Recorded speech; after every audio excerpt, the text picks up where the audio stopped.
Alhamdulillahi wahdah.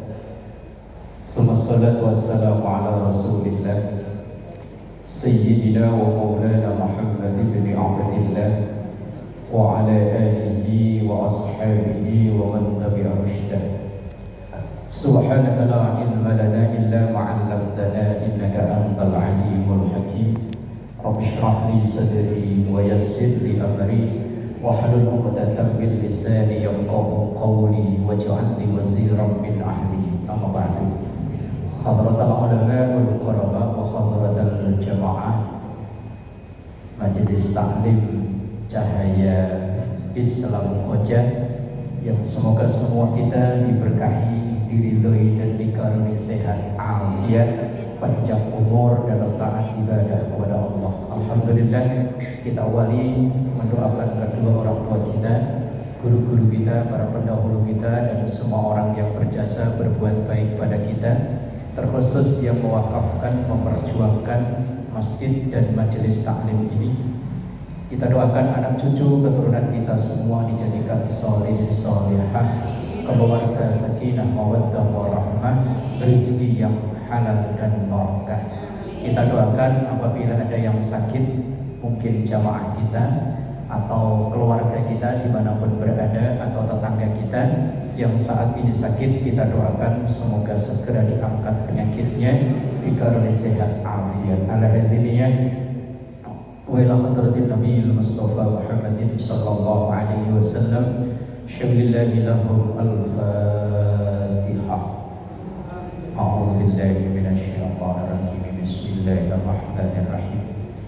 Alhamdulillahi rabbil alamin arrahmanir rahim maliki yaumiddin. Iyyaka na'budu wa iyyaka nasta'in. Ihdinas siratal mustaqim. Shiratal ladzina an'amta 'alaihim ghairil maghdubi 'alaihim waladdallin. Amin. Bismillahirrahmanirrahim. Melanjutkan ngaji kita dari kitab Akhlaqun Nisa, halaman 11 ya. Ya. Rawa at-Tirmidzi an Ummi Salamah. Ya, yang kitabnya masih ada. Ya ada ya wis. Langsung baca doa bismikallahumma ahya wa bismika. Insyaallah catatannya sama. Catatan di Rokib Atid, pokoknya dicatat ngaji. Masalah di situ ada yang nyimak, ada yang ngantuk, ada yang main HP, wis itu urusan nanti. Yes, pokoknya yang penting ngaji. Apalagi suami ibu, anak ibu di rumah. Mamanya kemana, Neng? Sini, ya kan? Iya. Loh, ibunya kemana, Pak? Ngaji. Iya kan ngaji kan? Iya. Masalah nyampe di sini ngapain ini kan ya terserah. Ya seandainya ya naudzubillah, umpama Israel kok Israel iseng lewat sini, ada yang patut dicabut nih, ambil. Orang-orang nyebutnya ia meninggal lagi ngaji, walaupun tadi ngorok. Ya wis biarin. Bismillahirrahmanirrahim. Rawa at-Tirmidzi an Ummi Salamah. Rawa telah meriwayatkan at-Tirmidzi, Imam Tirmidzi. Itu Tirmidzi, kadang ada yang baca Turmudzi, ada yang baca Tarmidzi. Ini kan banyak dipakai nama orang ya. An Ummi Salamah, dari Ummi Salamah.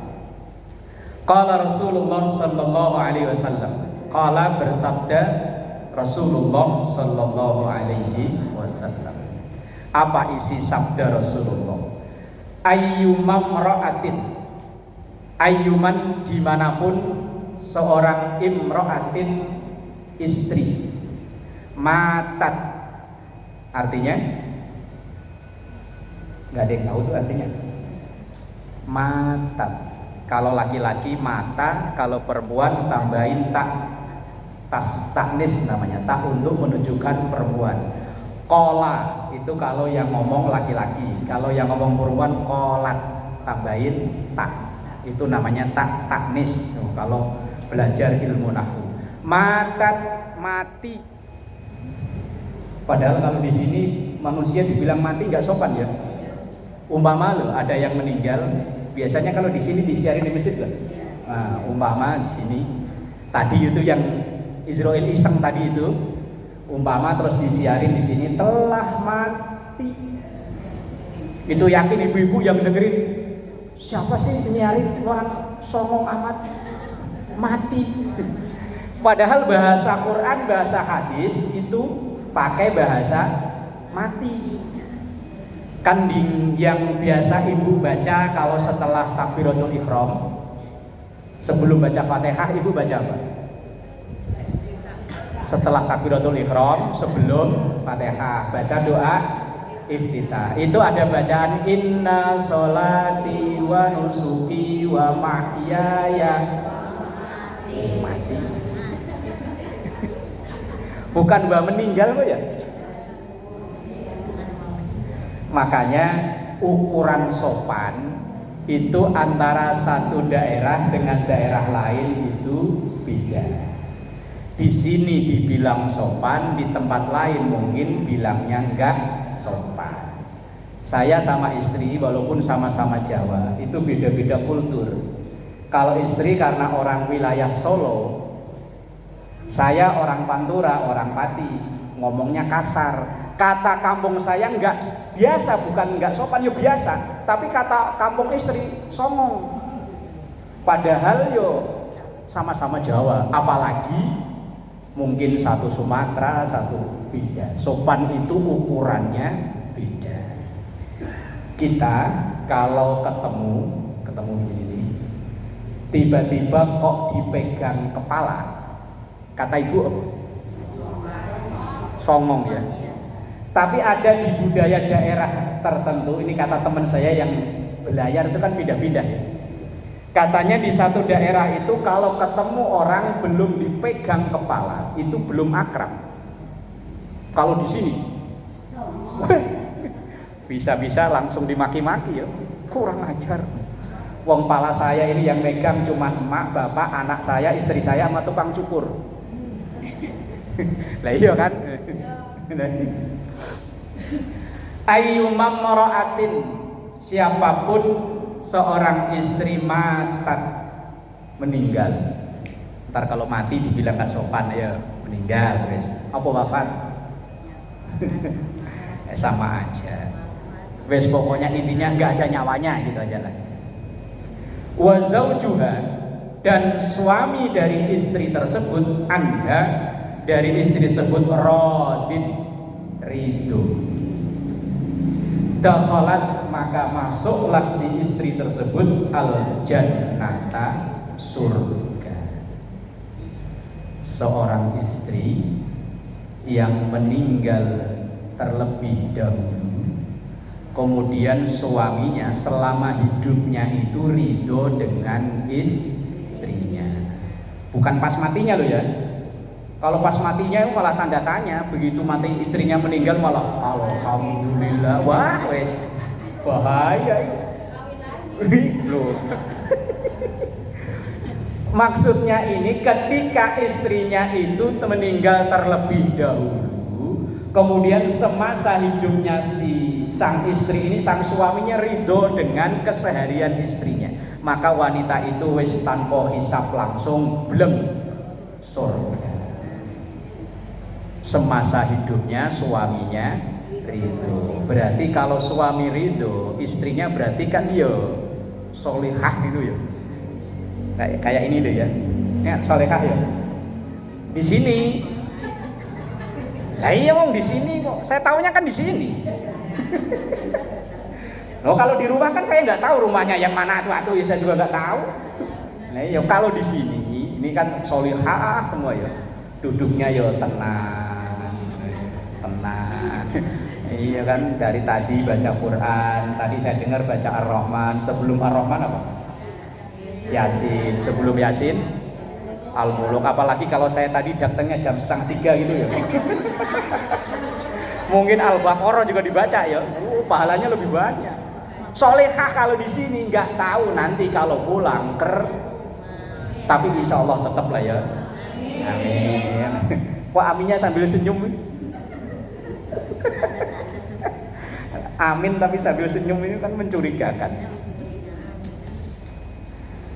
Lah ini hadis riwayat At-Tirmidzi dari Ummi Salamah. Rasulullah sampaikan, kalau ada seorang istri meninggal terlebih dahulu, kemudian semasa hidupnya suami itu ridho, wis pokoknya dakhalatil jannah, wis surga jaminannya, belum, wis pokoknya tanpa hisab kelamaan, jaminannya suaminya ridho. Makanya sering-sering nanya ke suami, ya yang beb, ya gitu ya, manggil suaminya gitu ya. Nah iyalah biar mesra. Ayang udah ridho belum kalau selama ini saya mendampingi? Suaminya kira-kira jawab apa ya?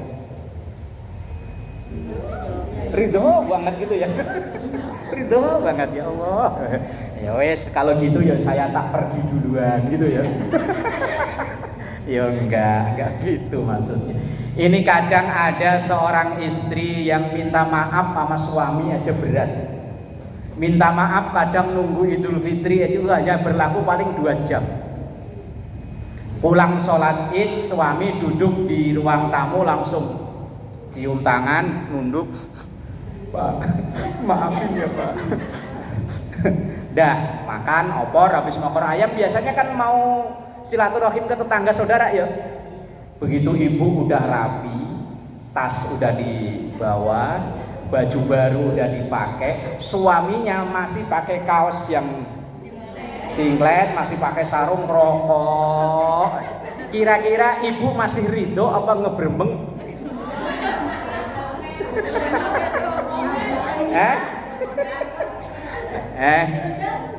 Ngegendeng ya.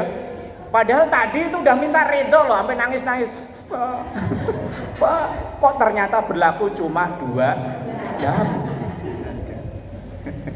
Wis, kata para suami. Ketawanya udah ntar disimpan buat besok-besok lagi. Ya Allah, makanya suami itu kadang bukan gak berani sama istri, cuman daripada ribut wis mending diem. Kelawan pokoknya kaum kerudungan itu nggak bakalan menang. Mungkin ibu pernah saya ceritain, saya pagi-pagi dimaki-maki sama kaum pakai kerudungan. Ibu tahu SD 09 Kebun Baru? Kebun Baru, pokoknya kalau dari sini sebelum jalan keluar, sebelah kanan ada tukang beras, sebelah kiri ada SD, itu kan pertigaan. Saya dari arah sono, dari arah Kebun Baru, jalan besar. Nah, di depan saya itu ada ibu-ibu pakai daster tapi baju lengan pendek. Kayaknya mungkin habis nganterin anak atau cucu sekolah. Saya lihat sennya itu belok kanan, sennya kanan. Makanya saya nyalip dari kiri. Ternyata dia belok kiri. Pas di pertigaan ban depannya dia itu nabrak saya. Buang, dia jatuh. Begitu jatuh, nggak langsung motor, nggak langsung diberdiriin, dia berdiri langsung begini tangannya. Saya wajahnya masih inget bener, makanya setiap saya ngaji ibu-ibu saya liatin aja, jangan-jangan.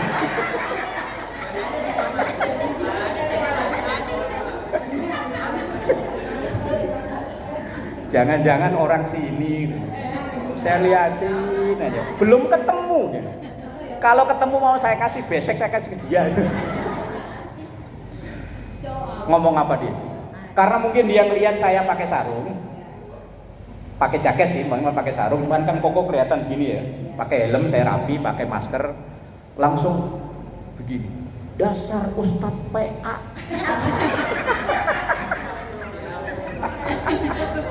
Saya sampai bingung PA itu artinya apa ya. Sampai ke rumah saya nanya ke istri, PA artinya apa deh? Tahu kata orang-orang katanya kalau orang lagi maki PA, oh berarti saya tadi pagi dimaki-maki kali ya. Aduh ya Allah. Sepatah kata pun saya nggak bales, nggak ngomong, kalah omongan. Belum saya ngomong dia nggak berhenti mas. Sampai ada Pak Oga itu. Akhirnya di Pak Oga itu sarapan, di depannya ada warteg kecil sarapan. Bu, ibu yang salah, lihat tuh sennya, megloknya kemana? Saya diem. Udah Pak, jalan Pak. Jalan saya. Ya Allah, pagi-pagi dapat sarapan. Pokoknya kalau lawan kaum kerudungan itu lebih baik ya beres.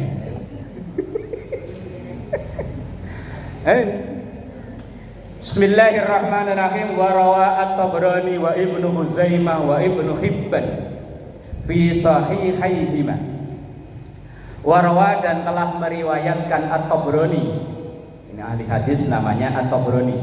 Ibnu Huzaimah, ini nama laki-laki itu ya. Kalau di kita itu asal belakangnya huruf ta, huruf H, biasanya kan nama perempuan ya. Halimah, Zubaidah, Salamah. Tapi ini Huzaimah itu nama laki-laki.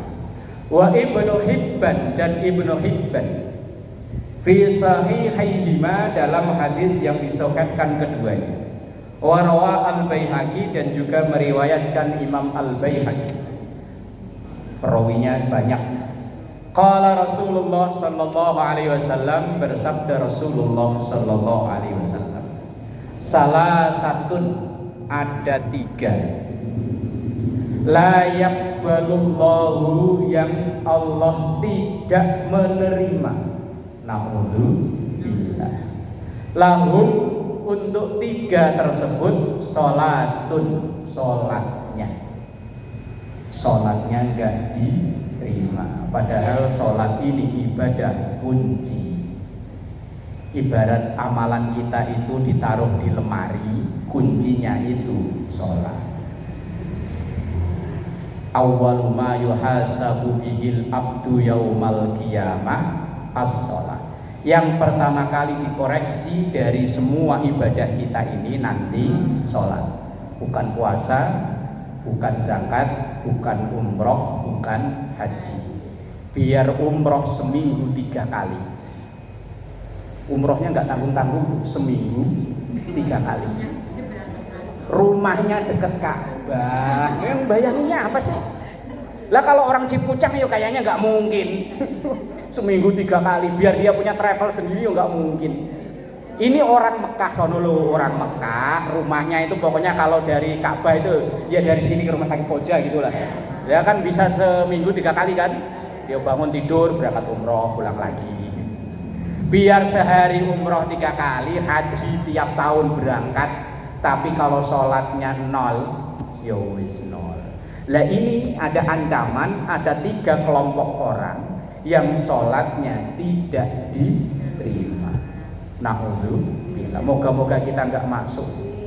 Wala tus'adu lahum hasanatun, wala tus'adu, dan tidak dilaporkan ke atas, lahum, untuk mereka, hasanatun, kebaikan-kebaikannya.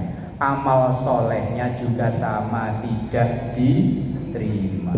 Biar sehari sedekahnya 6 juta, apalagi cuma 6.000. Ini kalau ngaji di sini ada kotak keliling ya? Ada. Biasanya isinya berapa? Masih ada? Ya Allah, terlalu. Anak kecil dulu kasih 2.000, nggak mau. Ya itu mungkin yang dikasih anaknya nggak mau, langsung dibawa ke sini, masukin kotak. Ya Allah. Lah siapa 3 orang yang terancam sholatnya, amal solehnya semua tertolak, tidak diterima oleh Allah. Yang pertama, al-abdu, hamba, al-abiku, yang melarikan diri, kabur, hatta yarji'a, sehingga ia pulang, ila mawalihi, ke tuannya, fayadau yadahu fi aidihim, dan meletakkan tangannya di atas tangan tuannya. Ini bahasa kinayah. Bahasa kinayah itu bahasa apa ya?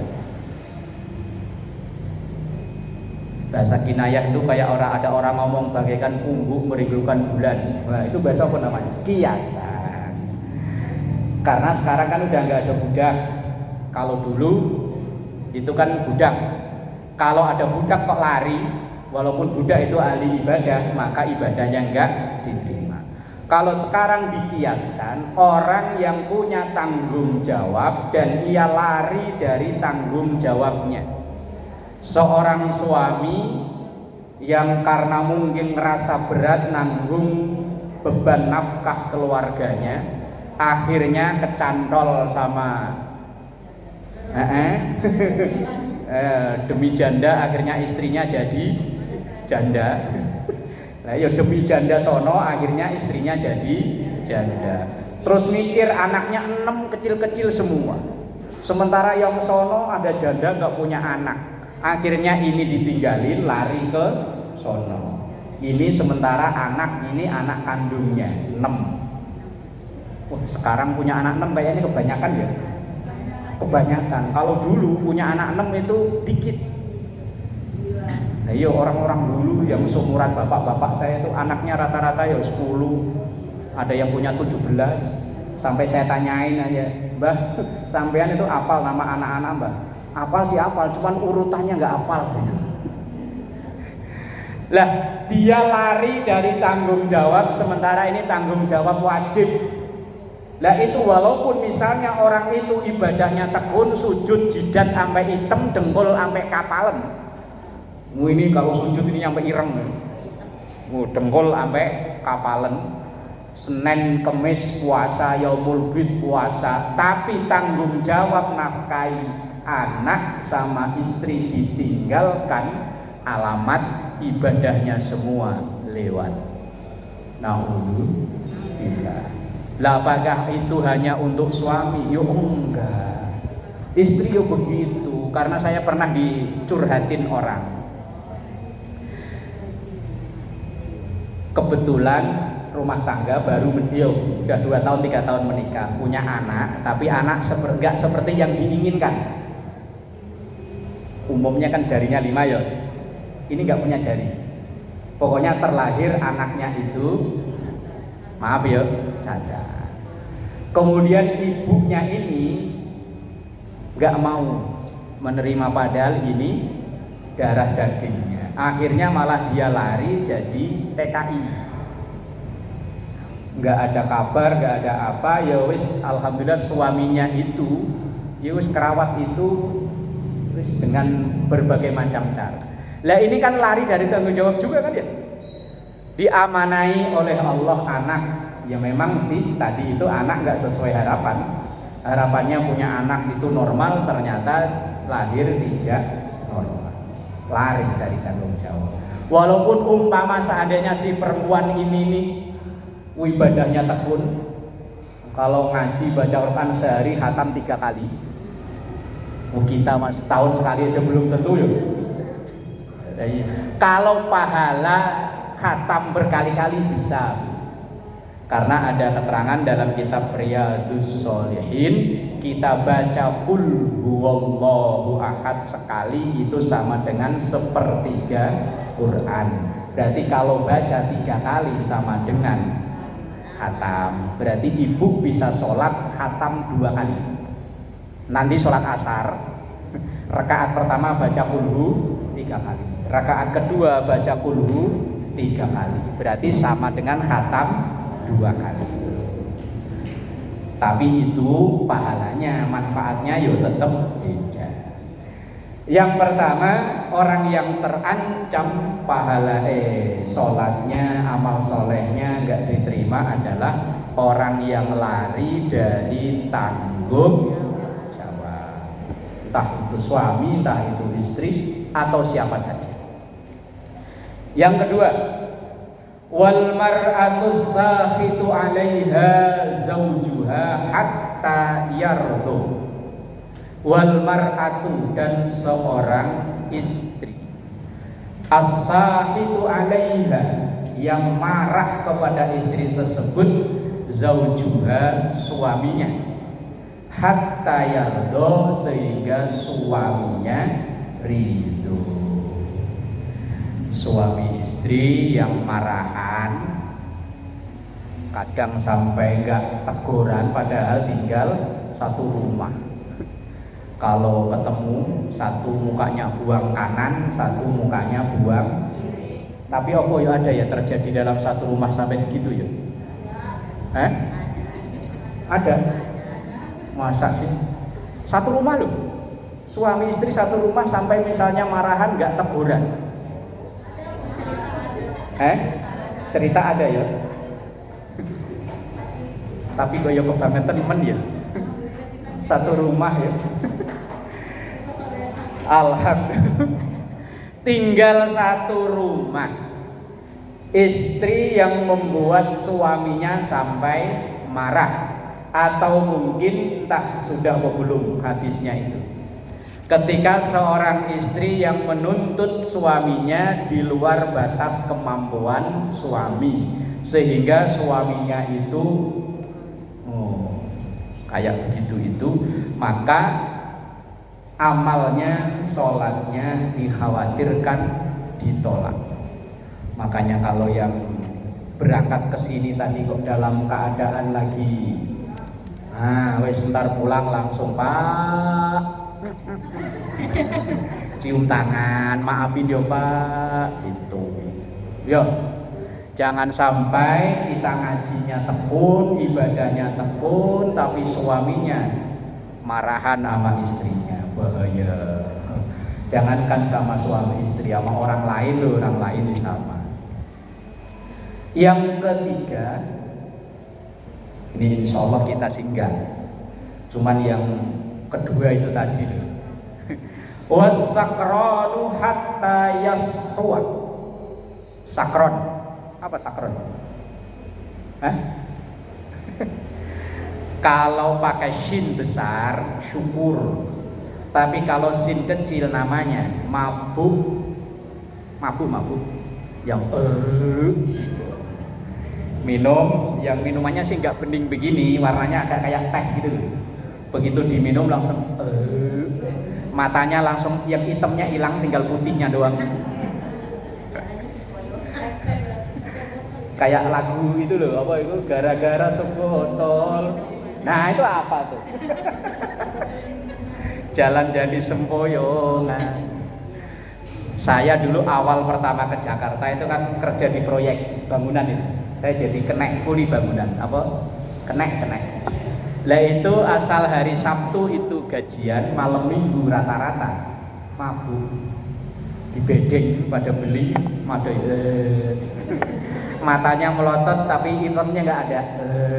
Ya saya kan karena ya sehari-hari dulu ngumpul kan yang lihat. Minumnya dikit, entar.